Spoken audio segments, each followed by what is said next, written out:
Aleluia, glória a Deus. Querido, nós estamos estudando sobre a série Pecado, iniciamos semana retrasada, semana passada o pastor Anderson que pregou aqui, foi linda a pregação do pastor Anderson, e hoje nós estamos recordando com essa série sobre pecado. Falar sobre pecado não é enche igreja, não. Falar sobre pecado é algo que muitas pessoas não querem ouvir. O bispo tem desafiado a Igreja Família Viva a bater nessa tecla, a falar um pouquinho mais sobre o pecado, abrir os olhos do povo, em nome de Jesus. E é isso que nós estamos tentando fazer, isso que nós estamos pregando, falando um pouco do amor de Deus aí sobre a vida do pecador. Domingo, então, retrasado, nós falamos um pouquinho sobre Lúcifer. O pecado começou nele, falamos um pouquinho sobre isso. Foi Lúcifer que gerou o pecado foi gerado dentro dele. Foi Lúcifer também que deu a luz ao pecado. Então, ele foi o primeiro pecador, nasceu com ele gerou, ele deu luz ao pecado. Por causa do pecado, Lúcifer foi expulso dos céus, houve guerra dos céus, teve rebelião lá de Lúcifer, juntamente com uma terça parte dos anjos, foram expulsos dos céus. Ele foi expulso do céu para esta terra, onde nós moramos, onde nós vivemos. Ele foi expulso do céu para esta terra, lançado a esta terra. Aí agora Lúcifer, que era conhecido como um anjo de luz, aquele que carregava a luz, o mais sublime dos anjos, o mais lindo dos anjos, agora ele passa a ser chamado de Satanás. Satanás significa adversário, significa opositor, significa enganador, aquele ser que foi criado para adorar a Deus, para carregar a luz de Deus. Aí agora, por causa do pecado, ele passa a ser conhecido como adversário, como opositor e como enganador. Então Lúcifer, por ter gerado o pecado e dar luz ao pecado, ele é o pai do pecado. O que é pecado então, querido? O que é pecado? A gente fala tanto de pecado, mas que negócio é esse? O que é o pecado? A Bíblia define o pecado como errar o alvo. É isso que a Bíblia fala, que o pecado é errar o alvo. Filipenses, capítulo 3, versículo 14, diz o seguinte: prossigo para o alvo, pelo prêmio da soberana vocação de Deus em Cristo Jesus. É isso que a Bíblia fala, prossigo para o alvo. Nós entendemos que Cristo Jesus é o nosso alvo. Amém ou amém? Ele fala, Cristo Jesus é o nosso alvo. Fala, Cristo Jesus é o meu alvo. A música do Kleber Lucas que fala, meu alvo é Cristo, vou alcançar, eu vou vencer. Então o nosso alvo é Cristo Jesus. Errar o alvo então é perder o foco de Jesus. Errar o alvo então é perder a visão de Jesus, é perder a direção de Jesus. Isso é errar o alvo. E quando isso acontece, quando o ser humano perde o foco, quando o ser humano perde a visão, quando o ser humano perde a direção do alvo, aí ele entra em pecado contra Deus. Aí ele peca contra Deus. E quando o ser humano peca, o ser humano ele se afasta de Deus. Toda vez que o ser humano peca, toda vez que o ser humano comete um pecado, ele se afasta de Deus. Presta atenção aqui. Não é Deus que se afasta de nós. São os nossos pecados que nos afastam de Deus. Deus ele não vira as costas para ninguém. Somos nós que viramos as costas para Deus. Somos nós que nos afastamos de Deus. Isso é muito simples a gente observar. A pessoa está aqui na igreja, está jóia, está adorando, está glorificando, está louvando ao Senhor, está jóia. Ele começa a pecar, aí a prática do pecado, todo mundo pede perdão, aí a prática do pecado, ele começa a se afastar devagarinho. Só vai se afastando. Os nossos pecados que nos afastam de Deus, até a pessoa ir embora da igreja. E quando isso acontece, quase 100%. é porque tem pecado. Isaías 59, versículo 2, fala o seguinte: são os pecados de vocês que os separam de Deus. O profeta Isaías está falando com a nação de Israel. São o pecado de vocês que separa vocês de Deus. Presta atenção, o pecado ele tem poder de atração. O pecado ele tem poder de sedução. O pecado ele tem poder de conquista. Primeira coisa que o pecado faz, ele atrai. Depois ele seduz. E logo após ele conquista. E depois de conquistado, ele escraviza com cordas. Mantém a pessoa, mantém o ser humano preso em cordas espirituais. Que o ser humano, que a pessoa por vontade própria, ela não consegue se soltar. Ela não consegue se livrar. O pecado trabalha desse jeito. Ele atrai, ele seduz, ele conquista. Depois de conquistado, ele amarra com cordas espirituais. Sozinho, o ser humano não consegue. Ele apenas querer, ele não consegue se livrar, porque ele está preso nas cordas do pecado.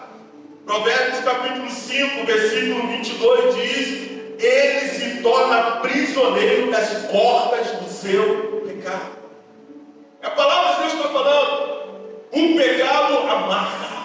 O pecado coloca ele em cordas. O pecado escraviza a pessoa. Você está entendendo? Diga bem.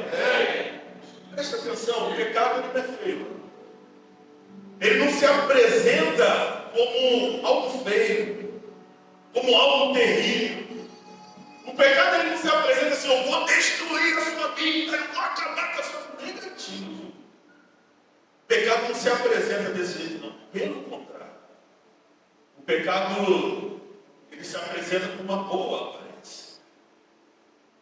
Uma aparência boa, uma aparência inofensiva. Se você olhar direitinho, é até bonitinho.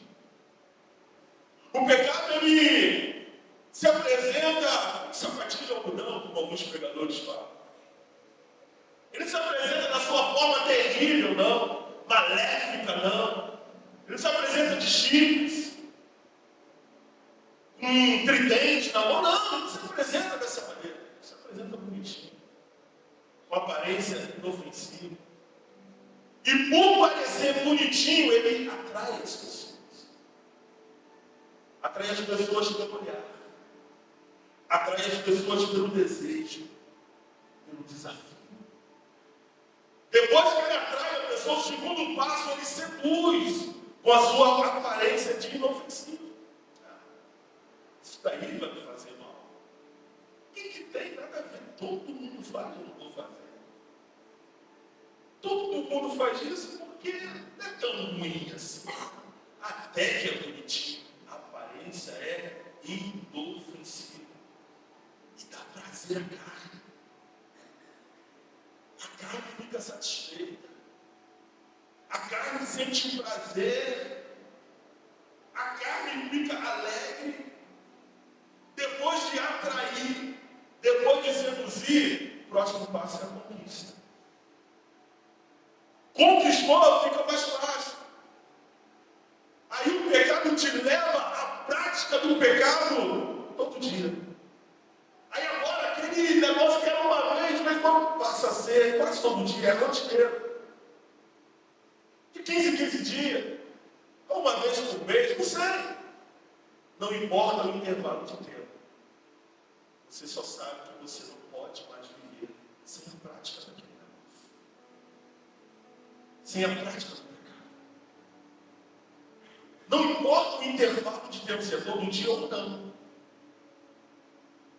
que importa é que você não consegue mais viver sem aquela prática.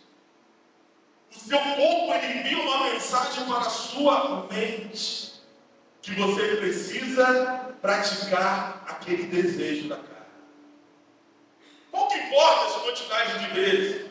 Vai ser muitas vezes ou vai ser poucas vezes. Mas você precisa dar prazer à sua carne. Talvez você não percebeu, mas o pecado te escravizou. Talvez você não percebeu, mas você se tornou um escravo do pecado. Talvez você não percebeu isso. E uma das grandes mentiras que Satanás coloca na mente do ser humano é o seguinte: eu só faço isso. Eu só pratico essas coisas de vez em quando. Eu só pratico isso uma vez por semana, que eu faço esse pecadinho. Eu sei que é errado. Eu sei que eu estou vacilando, mas não é todo dia não, tá? É de vez em quando, é uma vez no final de semana, ou de 15 em 15 dias, eu cometo um adultériozinho, eu bebo um pouquinho, eu falo uma mentirinha ali, mas nem todo dia, não, é de vez em quando. Eu paro na hora que eu quiser. Na hora que eu não sou escravo, eu paro na hora que eu quiser, eu paro esse negócio. Eu não sou escravo. Você conhece alguém assim? Já falou isso várias vezes. Ou você mesmo já falou isso. É uma das grandes mentiras de Satanás. A pessoa não admite para si mesma nem para os outros que não consegue mais parar com aquela prática. A pessoa não admite para si mesma nem para os outros. A pessoa é enganada pelo diabo com um pensamento, na hora que ela quiser largar, ela larga, ela para. E na verdade a pessoa, cada dia que passa, cada semana, cada mês, ela vai se afundando a cada dia mais e mais um abismo que chama o mundo. É isso que o pecado faz. A Bíblia ela traz algumas relações de pecado. Ela fala sobre alguns pecados. E a Bíblia deixa bem claro que as pessoas que praticam essas coisas não herdarão o reino dos céus. Pega a sua Bíblia aí, vamos ler algumas relações que a Bíblia traz. Gálatas, abre lá em Gálatas, capítulo 5.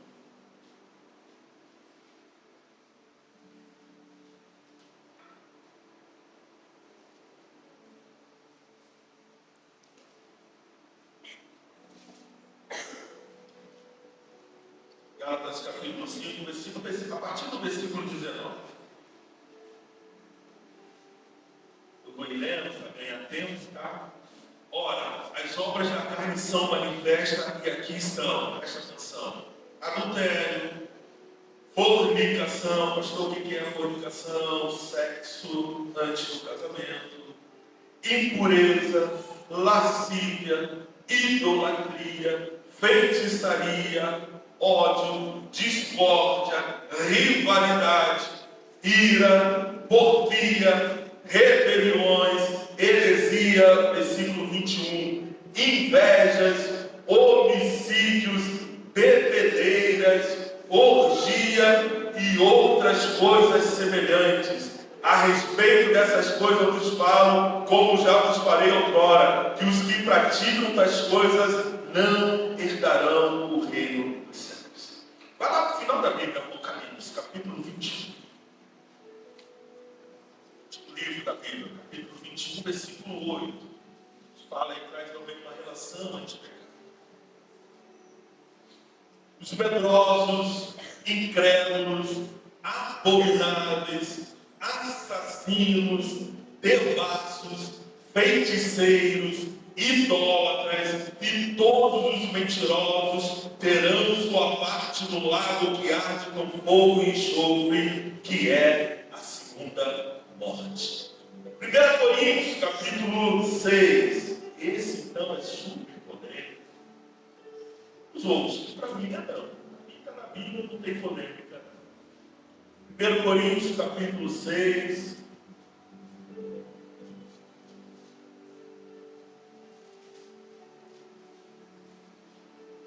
Versículo 9 e o versículo 10. 1 Coríntios, capítulo 6, 9 e 10. Não sabeis que os injustos, então quem é injusto, está falando aí, não vai herdar o reino de Deus. Não os enganei, nem fornicadores, nem idólatras, nem adúlteros, nem os efeminados, algumas versões homossexuais, nem abusadores de si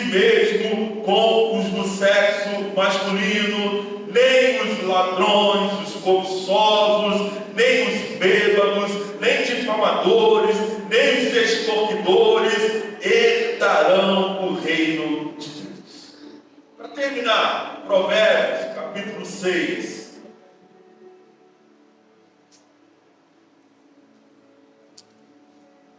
Falando que é errar o alvo, que é pecado, alguma relação, algumas coisas a Bíblia fala, coisas semelhantes a essa.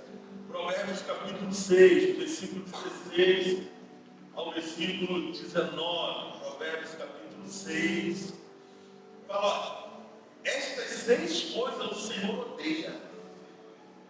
Sim, 7 são abominações para ele. A 7ª é a abominação para ele.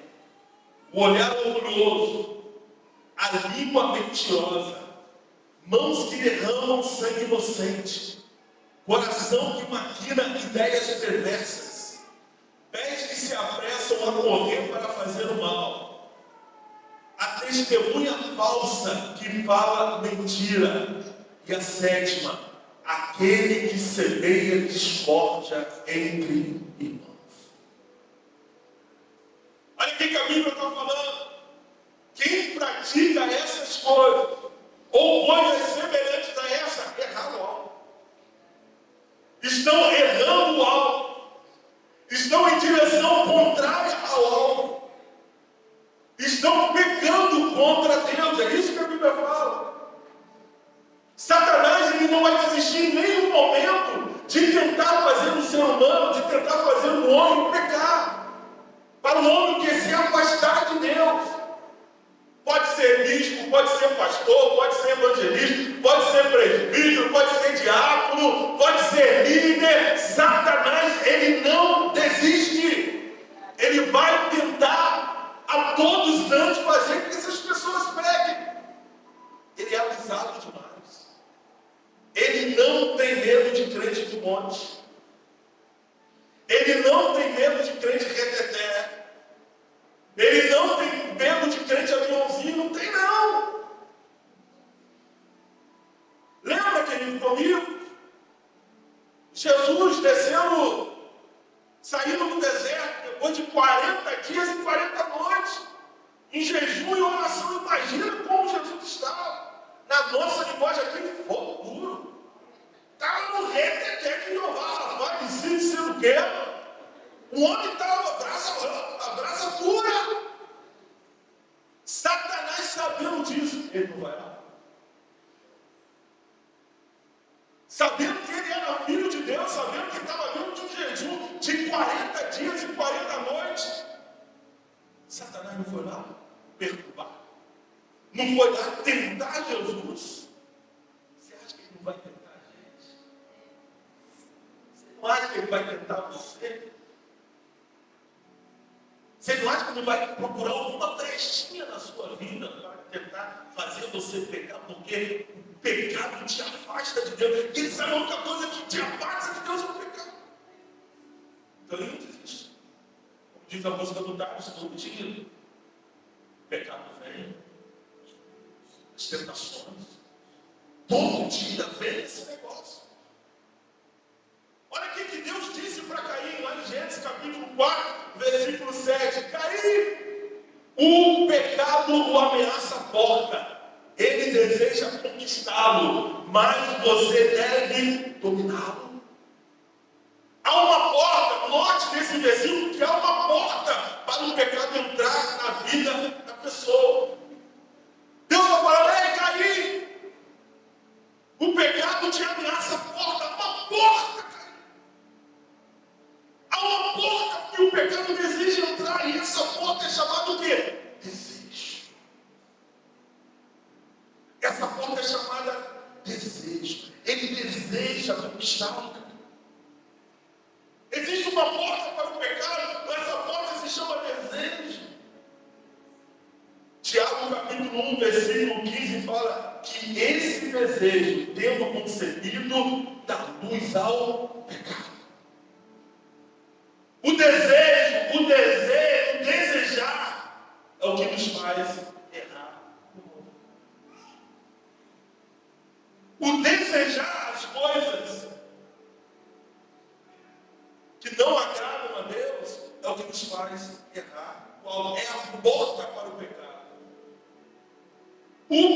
pecado, ele deseja nos dominar. Jesus diz isso, mas você pode dominar esse desejo. Há uma porta para o pecado. Essa porta é o desejo, mas você, Caim, você pode dominar esse negócio. Todo dia ele vai estar lá batendo na porta, Caim. Todo dia o pecado vai vir e vai tentar algo contra a sua vida. Mas você pode dominar o pecado. Tiago capítulo 4, versículo 7 diz: submetam-se a Deus, resista ao diabo e ele fugirá de vós. É isso que diz. Essa porta para o pecado, ela pode ser aberta ou fechada de acordo com as decisões que você toma a respeito dos desejos. É você que abre ou você mantém a sua porta fechada. A Bíblia está falando, Deus está falando, Caim, domina. Você pode dominar esse desejo. Resista. E ele vai fugir de você esse desejo. Resiste esse negócio, Caim. O pecado anseia nos controlar. O pecado ele tem desejo. E o desejo do pecado, não se engane, é tornar você escravo. Jesus já nos avisa lá em João capítulo 8, 34. Todo aquele que vive pecando é escravo do pecado. Se é uma vez por semana, se é uma vez por mês, se é de vez em quando, mas se você tem a prática do pecado, você é escravo dele. Jesus está falando. Se você vive pecando, você é escravo desse pecado. Não, mas só de vez em quando que eu vejo uma pornografiazinha, de vez em quando eu consigo passar uns dias aí sem ver, mas quando você vê, você é escravo. Se é uma vez por mês, uma vez por semana, você é escravo. O pecado quer te dominar. Jesus está falando, há uma porta, um desejo. O desejo pode até vir no meu coração de pecar. Agora sou eu que decido se eu abro essa porta ou mantenho ela fechada. Eu que decido se eu resisto, que a palavra de Deus está falando, eu vou resistir o desejo da porta. Resistir ao diabo, ele vai fugir de nós. É eu que decido esse negócio. Tem como vencer, tem como, a palavra de Deus está falando aqui. A escravidão, ela não é algo bonito. O pecado é um capataz cruel, ele não tem pena. Quantos nós conhecemos aí que estão escravizados pelo pecado, estão com a vida totalmente desgraçada? A pena de Deus. O pecado não é algo só que nós podemos provar para ver se é bom ou não. O pecado é considerável mortal. O pecado leva a desejo somente mais forte e nos dirige em direção que é prejudicial. Começa com uma coisinha que parece pequena, mas aquele negócio só vai aumentando. Quantos começaram só com um pouquinho de cerveja? Depois passaram para bebidas mais fortes. E hoje em dia encontram-se totalmente escravos. Quantos começaram na cerveja e depois da cerveja, do álcool, foram experimentar drogas mais fortes? Foi para maconha, cocaína, foi crack. A cada tempo que passa, um abismo vai puxando outro abismo. O desejo só vai nos levando a desejos mais fortes. Nos dirige a uma direção que é prejudicial a nós mesmos, longe de Deus. Não é algo que nós devemos ficar. Lembra de Sansão? Todos nós conhecemos Sansão. Homem de Deus, tinha a marca da promessa, nasceu de Deus. E começou a fingir uma lei de Deus aqui. Não tem nada a ver, poxa. O que tem a ver? Aí Existe outra lei de Deus ali, começa a errar o alvo. A igreja é muito severa. O que tem a ver? Não tem nada a ver fazer praticar um sexo com o meu namorado, com a minha namorada. Não tem nada a ver isso, não tem nada a ver aquilo. E assim foi Sansão. Foi brincando, com o pecado até o nome do pecado. Literalmente olhos furados, servindo de escárnio para o inimigo. Quantos estão servindo de escárnio para o inimigo fora? Sendo debochados. Ei, êbano! Ei, cracudo! Ei, adúltero! E aquele lá? Destruiu a casa, destruiu a família por causa da adultério, por causa das drogas, por causa disso.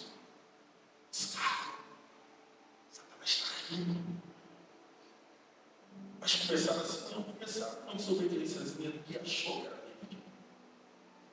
E aquilo só foi levando a desejo mais forte. Quem está entendendo, diga amém. O pecado ele não é óbvio na sua intenção de escravizar. Ele não fala para você, olha, eu vou te tornar um escravo. Né? Como eu falei, apresenta uma aparência bonita, inofensiva. Você tem várias mulheres, já é. Vai lá, Salomão. Salomão pode, você não vai poder, rapaz. Está vindo adulterar lá? Está adulterando também.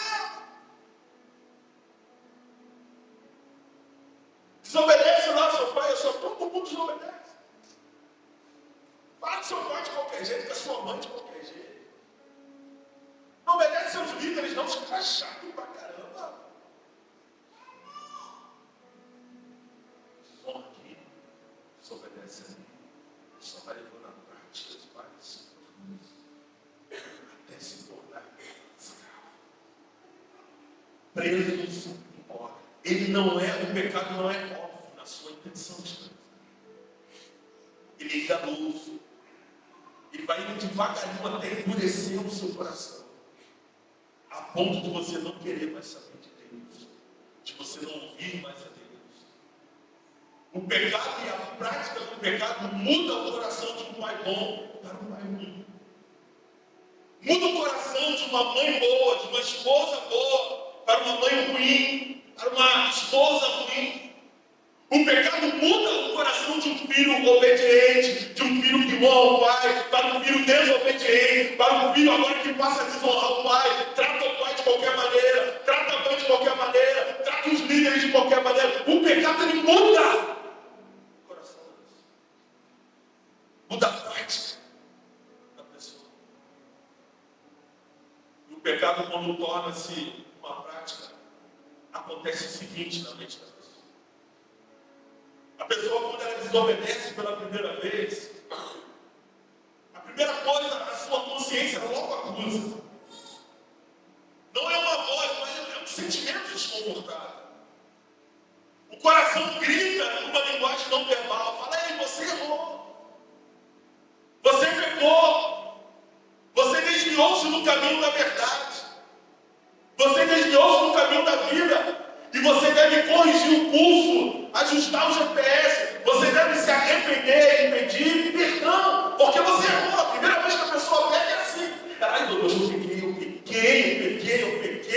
Aí tenta se esconder, eu pequei. Aí tal, aí a mente logo acusa. O coração fala, você errou mesmo. Vai, pede perdão, fala com seus líderes. Vai, se reconcilia-se. Tal. Se a pessoa, nesse momento, abandonar o pecado, através do arrependimento genuíno, o coração é limpo na hora. A pessoa permanece ainda sensível à voz do Espírito Santo. Mas a pessoa vai e ignora aquela voz. A pessoa ignora aquela voz que está falando que ele pecou. Aí o véu, vou chamar de véu, vem e cobre o coração daquela pessoa. Aí quando ele desobedece de novo, quando ele peca de novo, ele já não passa mais a sentir um desconforto tão grande, tão profundo. Agora, ao contrário, aquela voz que era alta, agora é uma voz baixinha. pitadazinha de desconforto interno. Porque está tão desconfortável assim, está tão com vergonha assim. Aquela voz que na primeira vez que você pegou, que gritou dentro de você, uma pitadinha de desconforto. Ela fala, você está errado. Você errou o alvo. Fica mais difícil ouvir porque a consciência da pessoa vai ficando menos sensível à voz do Espírito Santo. Mas mesmo assim, se a pessoa se arrepender, se a pessoa pedir perdão e ser restaurada, se verdadeiramente ela mudar sua mente e seu coração em relação ao pecado cometido, se verdadeiramente ela se humilhar, perdão, o coração é lindo, Deus limpa, Deus perdoa o coração dessa pessoa, a vida dessa pessoa. Mas se ela mais uma vez ignorar a voz do Espírito Santo, essa pequena voz de arrependimento da consciência, então um outro véu cobre o coração dessa pessoa. Agora a capacidade de compreender o erro torna-se mais fraca. Agora quando essa pessoa desobedecer de novo a palavra de Deus, dessa vez ela vai sentir uma pitadinha muito fraca de desconforto interno. Agora é muito mais difícil ouvir porque a consciência está perto de ser completamente desensibilizada. Agora vai ser muito raro ela sentir um desconforto. Mas ainda assim, se ela pedir perdão e ser restaurada, se realmente ela mudar a mente, o coração em relação ao pecado, é muito mais difícil. Mas se ela mudar o coração, Deus ainda livre. Eu lembrei quando eu estava estudando essa palavra, só nasci ligado na igreja, eu falei isso. Chegou a época na minha vida, na adolescência, me desviei do mundo. E aconteceu justamente nesse livro. As primeiras vezes que a gente fazia algo errado, aquela voz gritava. Está errado. Volta para a igreja, pede perdão. Tá. Mas eu ignorei aquela voz, eu fui praticando até que uma hora aquela voz calou, não ouvia mais a voz do Espírito Santo. Uma pitadazinha bem pequenininha, às vezes, de desconforto. Você sabia que estava fazendo uma coisa errada, mas o que tem? Lembro uma vez que eu estava num bairro. Naquela época eu era um bairro, não sei como é que eu chamo. Estava num bairro e estava próximo ao carnaval. Embora eu estava no mundo, embora eu estava pecando, mas ainda eu tinha um pequeno temor e tremor com as coisas de Deus. E saiu uma música naquela época de deboche com as coisas de Deus. Eu era um bêbado, vivia drogado. Hoje estou curado. Encontrei Jesus. Na casa do Senhor não existe Satanás. Show Satanás. Quem lembra dessa música? Você lembra dessa música? Vocês estão tiquinho também. Rapaz, revelaram a idade aí. Muito jovem. Essa música era um deboche. Quando começou a cantar essa música, eu não conseguia lembrar, não conseguia dançar.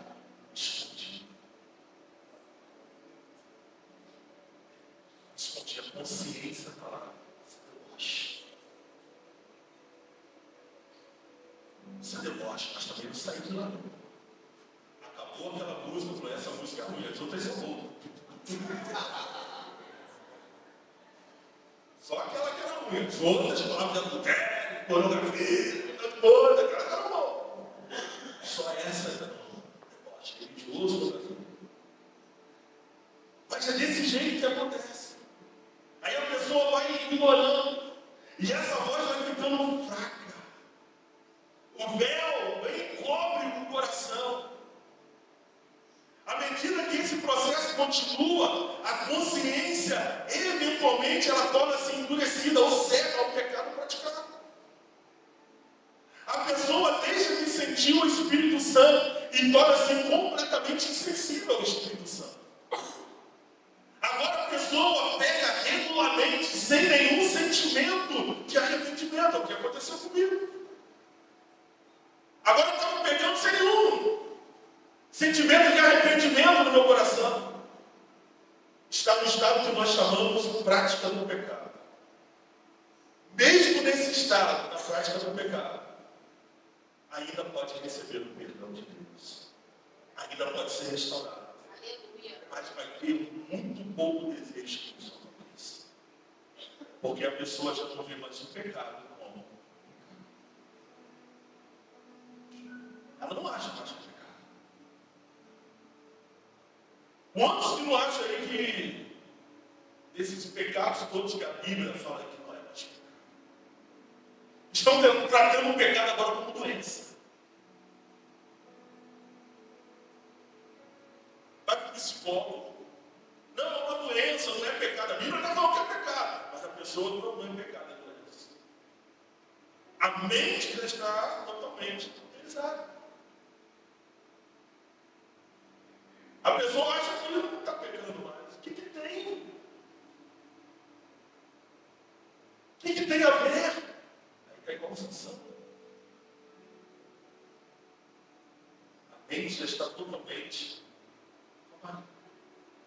Mas ainda nesse estado da prática do pecado, não querendo mais saber de Deus, Deus não desiste de você. Deus não desiste da pessoa.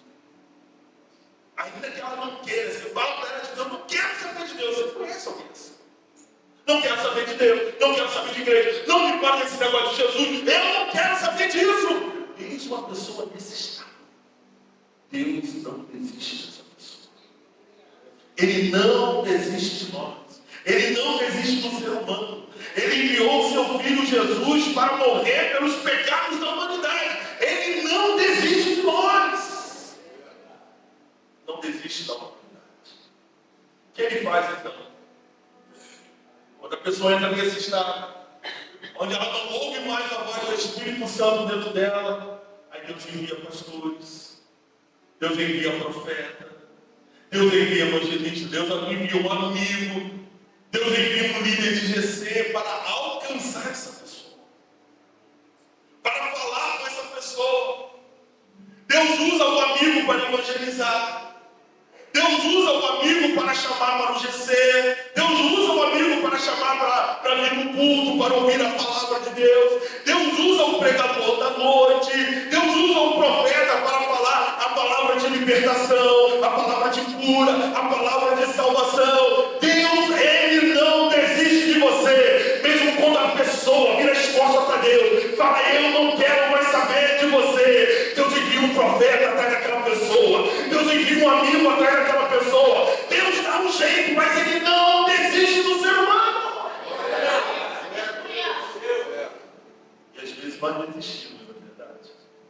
Não quer saber mais nada de Deus. Quantos desistiram do filho? Quantos desistiram do marido, da esposa, do amor? Nós desistimos. Quantos que estão aqui nessa noite adorando ao Senhor? Que a família desistiu, não tem mais jeito. Mas Deus enviou um amigo, um profeta, um mensageiro que falou de Jesus. Hoje está aqui adorando, liberta. É você, se é você, levanta sua mão. É você que Deus enviou um amigo, um profeta. Só quando as pessoas aplaudem o Senhor Jesus. Ele não desiste. Mesmo você não querendo saber dele, virando as costas para ele, ele não desiste de você. Mas se ainda assim, preste atenção, Deus enviando um amigo, o pastor, o profeta, mas se ainda assim você não der ouvido ao mensageiro que Deus enviou, Deus ainda não desiste de você.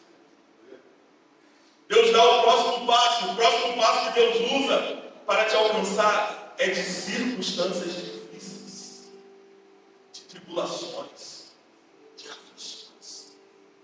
Aí é que a gente fala, vem pelo amor.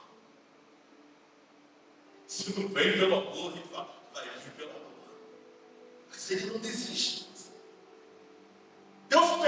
que você passa por dores na alma, por dores no corpo. Deus permite que crises venham sobre a sua vida, que situações difíceis venham sobre você, que lutas, que provas, que tribulações venham sobre você, a fim de que de resgatar você, de trazer você de novo para perto dele. Se ele falava contigo no coração, você calou a voz do Espírito Santo de Deus. Se você não quis ouvir os profetas de Deus, os mensageiros de Deus, o próximo passo de Deus é que as crises, as provações, as tribulações venham sobre a vida da pessoa. Deus permite isso. Davi declara lá no Salmo 119, versículo 67, antes de ser afligido, andava errado, mas agora guardo a tua palavra. Antes de eu ser afligido, eu andava totalmente errado. Mas eu tive que ser afligido. Eu tive que passar por lutas, por provações. Eu vim através da dor, mas agora eu guardo a tua palavra. Eu quero dizer, Deus te ama tanto, que Ele vai usar as tribulações para te trazer de volta, para te trazer para perto dele. Deus te ama tanto que Ele vai usar as circunstâncias difíceis, as aflições, às vezes até mesmo a separação do casamento. Que isso, pastor? Quantos se separaram e hoje estão aqui na casa? Permissão de Deus, não era uma permissão de Deus, para trazer você de volta. Quantos Deus permite uma doença para a pessoa vir aqui buscar a cura, para buscar a Deus? Quantas coisas Deus, um negócio que Ele não desiste de você. Ele não desiste do pecador. Ele odeia o pecado, mas ama. Você está entendendo? Diga amém. A esperança de Deus é que a tribulação, a aflição, ou a dificuldade que Ele permitiu a pessoa passar, o leve ao arrependimento dos seus pecados e o faça voltar para Ele. Faça que nós deixemos o caminho de morte, deixemos de errar o alvo e voltamos na direção do alvo, que é Cristo. Voltamos para a cruz de Cristo, para o caminho de Cristo. Abra sua Bíblia em Deuteronômio, capítulo 8.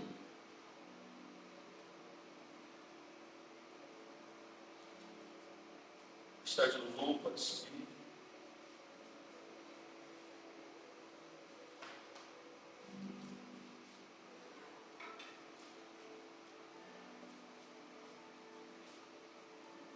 Deuteronômio, capítulo 8. Quero ler os 10 primeiros versículos. Queria que você prestasse muita atenção. Como Deus usa situações difíceis, tribulações, para trazer os filhos de volta. Talvez você está passando por esse momento difícil. Talvez você está passando por esse momento de provação. Não é o diabo, não é Deus que vai te trazer de volta. Deuteronômio capítulo 8. Leia comigo aí.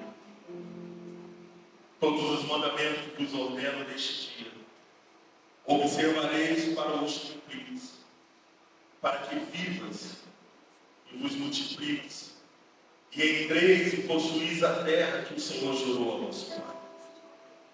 E te lembrarás de todo o caminho pelo qual o Senhor teu Deus te conduziu esses 40 anos pelo deserto.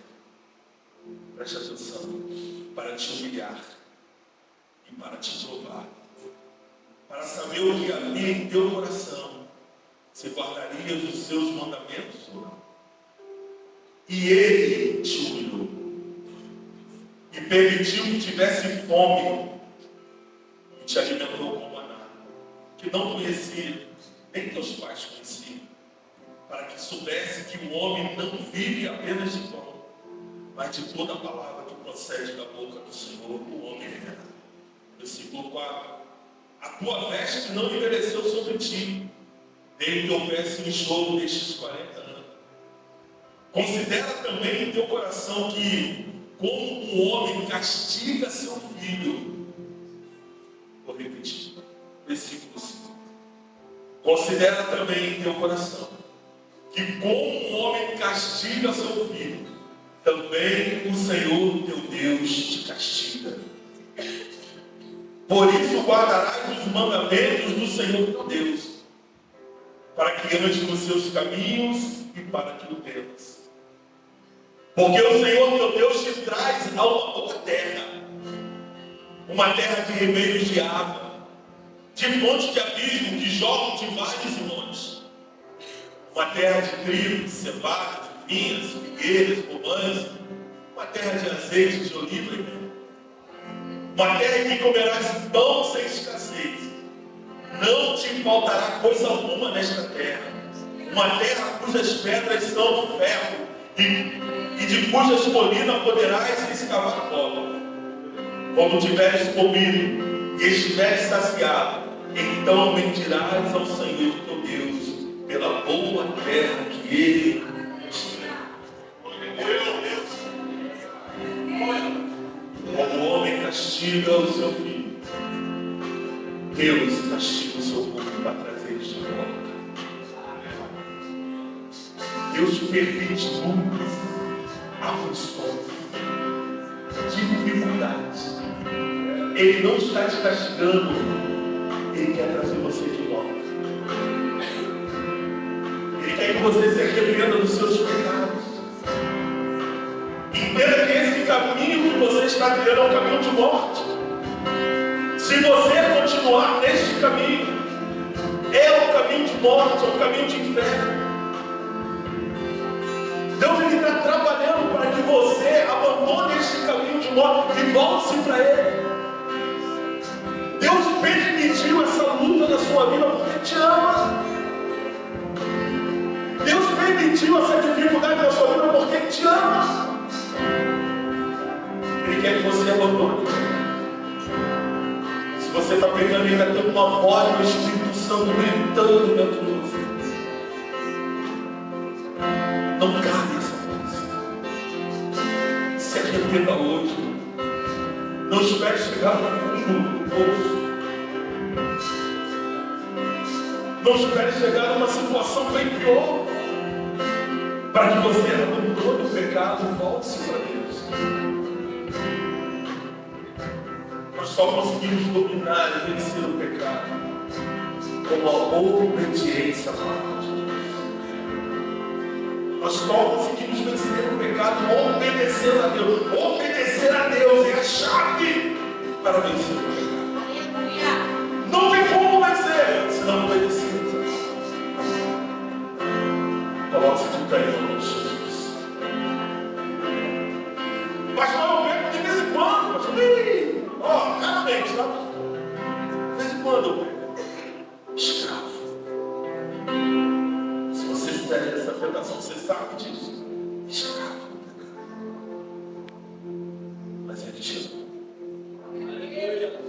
Ele te trouxe esse lugar porque Ele te ama. Para você ouvir essa palavra. Para você fechar a porta do desejo. É você que fecha a porta. É você que toma a decisão.